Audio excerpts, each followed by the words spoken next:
Hey everybody, it's the Doctor here with Typical Manga Fan, and today we're going to be on the Typical Manga Review. We're going to be going over One Piece chapter 798, Heart. And we open up with a fun little cover page this time. It's Boa Hancock writing a letter to Luffy. We have her in the middle with the stacks of written on paper between her, on either side of her, which means a little bird on the window like pointing to his bags as if saying, "That ain't gonna fit, lady. No way, no how. Nah." And to the right, well, to Hancock's right, to our left, I suppose, we have Sandra, Sonia, and Marigold just reading parts of her letter and just blushing furiously. Yeah.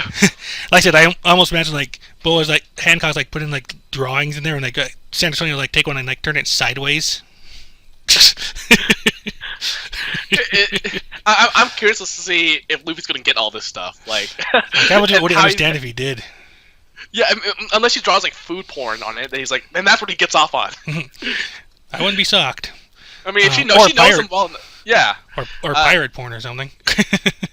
Well, I mean, it's clearly what Luffy's into, like food, and if she should know him by now to the point that that's probably what gets him off. So, hey, you know, this is just a funny, and this is obviously a commission request. And it's just awesome because you can see so much like story in emotion, like in terms of emotional tone. Just one picture.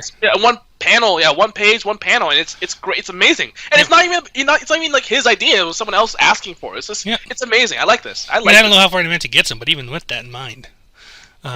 Anyway, on the chapter proper, we open up with Vice Admiral Bastille, and he's wondering what the heck happened to the reinforcements they sent to the eastern port, and apparently all the squads have been put out of commission because all their stuff's disappearing.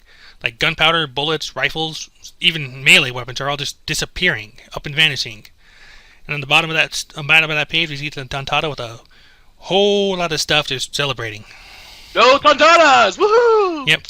Meanwhile, the actual ship's dock board have somehow been sewn together. They can't even move at all. In fact, one is warning the others not to unfurl the sails, or they'll all capsize. And that's courtesy of Leo. And they can't even cut the stitches off because their sharp objects have disappeared. Yeah. And then, of course, the ones that collapsed earlier are still unable to move. Yep, so. And they're conscious, they just can't move. And then we see a little bit about that. It's like, I have a question for you, Monty. Like I said, on the bottom panel, wait. We hear Bastille like being, like ordering to do something. Like, don't let them just get away scot-free. But then at the bottom there, we see, Princess Mancheri and her old caretaker guy. She's thinking to herself, like, if we take too much, these soldiers are going to collapse. It's okay, we received proper permission from Lord Kiros. Just do as we say. And it makes me realize, and I'm almost a little disappointed on here, because it looks like Mancheri's doing this was the cause of that, but she's doing it without being aware of it. She's oblivious to the fact that she's causing this. I think it's cute. That's kind of cute. I don't know, it's just like, I would have liked it more if she was like willingly kind of colluding with it, but I guess it's in character for not to want to hurt anybody at all. Yeah, she would never intentionally harm someone else. Mm-hmm. Like that's not her character. I think it is unfair. It is a little mean that they're exploiting that, but I think it's one of those things where it's got to be done. Like this is yeah. And at the same time, like, but she is kind of sweet talking them into giving them even more life energy for whatever they're doing. Yeah, I mean, and also if they told her, she might like say things that she let out. Because she might be a little too. She might not be a very good person when it comes to keeping secrets and lies. You know. Yeah, I mean the Tatanda are kind of bad about that in general. Exactly. So let's keep it. As few Tata as possible. I mean, at first I thought she might be being coy about it, like she's kind of like pretending to be oblivious. But then you see like in Moji's like speech bubble, like from Lord Kiros in parentheses, like as if he's like after that, like we got permission, just not from who you think we did. Yeah, no, it's just fun. I think it's funny. I think it's just a funny scene. Yeah. Anyway, it's like Bastille's like also like he's hearing about how they have like the Dressed Residents have the legend of fairies for the Tantada because they don't actually know about them publicly. But it's like he's not taking that seriously at all. He's just like doing that. Meanwhile, our gladiator gang is trying to hold off until Luffy and Law arrive, but and Bartolomeo is trying to use his barrier against Fujitora. Meanwhile, we have Sengoku and Law talking to each other. I wanted to see the scene. I wanted to see it. Yeah. By the way, I didn't realize this first because I did notice the gorilla right away, but I think it's supposed to be like the gorilla from the Colosseum. Wait. Let's see. Does it grow throughout the scene? Oh, yeah, you're right. Oh, yeah. And then, like I say, we kind of get in a flashback where Sengoku is thinking back to Rocinante and Corazon when he was on mission. And he remembers he's hearing about the boy with white lead syndrome. Law, basically. And now Corazon like feels sorry for him. Sengoku tries to warn him against getting too involved because it might blow his cover, but as he tells Law, it's like the one time Corazon ever lied to him was for that sake of that kid. And of course, it turns out that he really did consider Rocinante as his own son, and it was so sad seeing him cry about when he heard of his death, and he was seeing the body too. Yeah, because after all, the Marines don't even realize that Corazon was anyone important, that was actually a Marine. Yeah. Well, except for possibly Virgo, which actually I almost wonder if Virgo's the one who sent that report in. Interesting. But then again, I don't think so because you don't see food attached to the side of the phone snail. Yeah. But it's something that Sengoku said, "I have been betrayed, but for a bad reason, I suspected." Yeah. And he talks about the fact that the op fruit is gone, stuff with like the barrels of the pirate crew, and how Corazon died, and he basically deduces that Law was the boy with the white lead syndrome, and that man was like, and the Law's like, "Yep, that's me." Yep. And basically, Sengoku just wants to know exactly how he died, exactly why and how he died. And Law just confirms like they were supposed to run off together. He owes Corazon his life and his heart. Like he considers him a savior in every sense of the word, and that's why he wanted to make sure he took down Doflamingo in his place.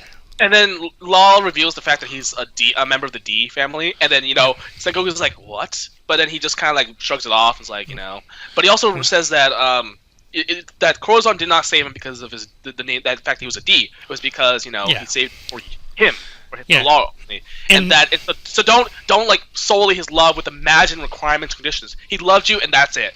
Yep. And then like Law remembers that like, Law, love you, man. Like right before he left, like the very last time he saw him.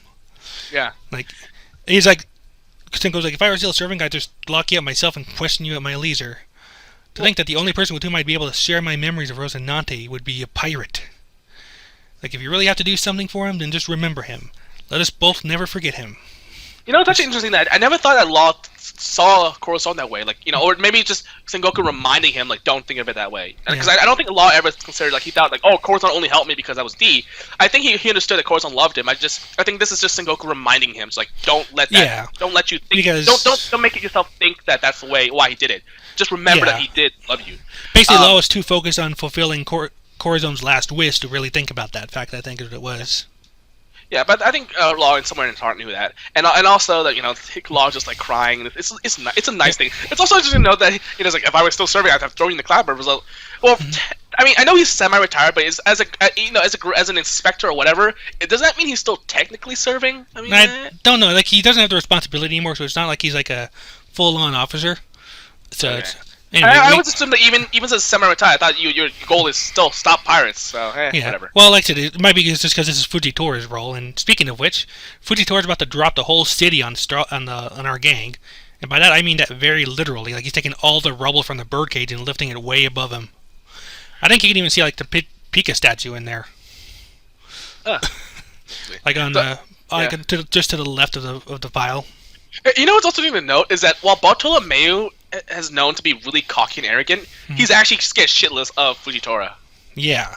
Well, actually, that's an interesting to note because he's always been crazy with the Straw Hats, but if you think about it, he doesn't actually show that type of fear unless it's like to a guy of this caliber, Fujitora. Yep. And this is when our guys start to appear. Like Law finally arrives. I like Kevin. There's like he's like, where have you been, Trafalgar Law? Like he's still like kind of pissed off at him, I think. Yeah. And then Usopp sees Luffy, but this time, like they're all telling Luffy get on the ship so they can just get out of there. We're all here, run for it.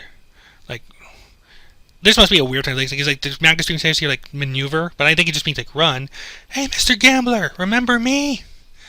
And here's a face full of I get like tropical punch. Really? That's what the manga stream does. But it's like I meant like you could at least say Hawaiian punch. That was their joke, but anyway, like he gets a face full of elephant gun basically. Like Luffy just launches an attack right on him. Yeah, that's pretty awesome. And I like Sai and Bartolomeo's reaction on there. Like they just like just pop out of their faces. Oh, Yeah, Cavendish too.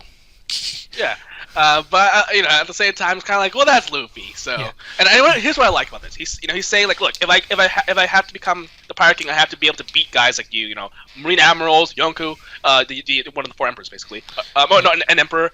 I don't care. I'm gonna blast them all away. So. Yep. Yeah, you can't, like, he's basically saying, like, we can't just keep saying, oh, we'll fight them someday, or we'll beat them one of these days. He's gonna do it. Well, yeah, because Luffy, he's developed these 2 years. If we was gonna run away, then it kind of be saying like these 2 years have been not really for that much. So this is a really good development because it is a change from the usual run away. It's like if he's gonna become a Pirate King, he's gonna have to face guys like these guys, and eventually. So why not just do it now? Yeah, like, it's time. It's and ready. And these 2 years haven't pumped him up enough for that, then what the hell has he got going for him? And plus, the only real risky part here is like just how recovered he is off the heels of Doflamingo. But still, looks like he's in pretty good shape on here. Yeah, and so it's interesting that also Fujitora took that thing quite a lot, like basically with all the entire blunt force of it, and it's still looking like he's just reeling in, just like okay, like he's not in flinching. He's not like he's just like there might be like a little bruise right underneath his eye.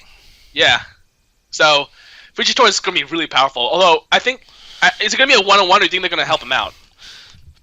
I don't know. It's like at this point, I don't see Fujitora winning the fight. I don't know if Luffy's going to actually fight to win or just fight to disable him so they can escape unhindered.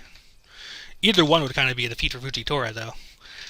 I think it would probably make more sense for it to be everyone kind of joining together, but Luffy's the kind of guy who fights his battles 1-on-1 usually. Yeah, I mean, like, look, being a pirate, if he's going to face an emperor, one of the Yonko, basically, then he's going to have to. This is something he has to do now. Like, if he's going to run away, then what's the point in all of this? What's the point of becoming Pirate King? You got to take steps. You got to take steps towards your goal. You can't just go around it. So I think that's what I love. That's what I love. It shows you that he's really developed his character. You think he's going to run away, but nope, he does it, and it makes sense. Yep. Like I said, it's in character for Luffy for a few different reasons, and not just for the fact that he's basically saying, you know what, I am sick and tired of just running away from these guys. Is basically where he is right now. Yep. I guess we have another fight to look forward to. Oh, I'm like, wow, another fight already, but this time with an admiral. Holy shit, Dressrosa. Yeah. But I'm not. Here's the thing. I'm not unhappy. I'm not unhappy with this because it's like, to me, this is not dragging it out. This is like, no, this has to happen. Yes. He's gonna follow them. Let's beat him down now. Like, get it over with, And coming on the heels of the fight with Doflamingo is probably about as good a time as any for it, because like you've just taken out probably like one of the single most powerful warlords of the bunch, so you're kind of beyond them now, except for maybe Kuma or Mihawk, who goes to Zoro. Yeah. And Kuma has his own thing that will probably factor into this later on. So you got the Emperors, but we're not quite there yet. I mean, we got Kaido revealed now. So I think the Emperors are starting to become. They're taking over the royal Shichibukais, the warlords. Yeah, I think it's always been like the warlords, then the admirals, and now we've got the Emperors. Yeah. So Luffy's gotta beat. He's gotta beat this level before he can get on to the next one. Yep. So yeah, there's no easy road. There's no skipping over levels. No, we gotta go through it one by one, and that's what I like about this chapter. And how long do you think it's gonna go for? Yeah. I don't know. Honestly, I don't really expect this to be a long thing. If only because at this stage, I kind of expect him to actually leave Dressrosa by 800. Do you think that they're going to be like, Luffy's going to like start winning, but then he'll suddenly like start losing because his injuries coming back, or what do you think? I don't know.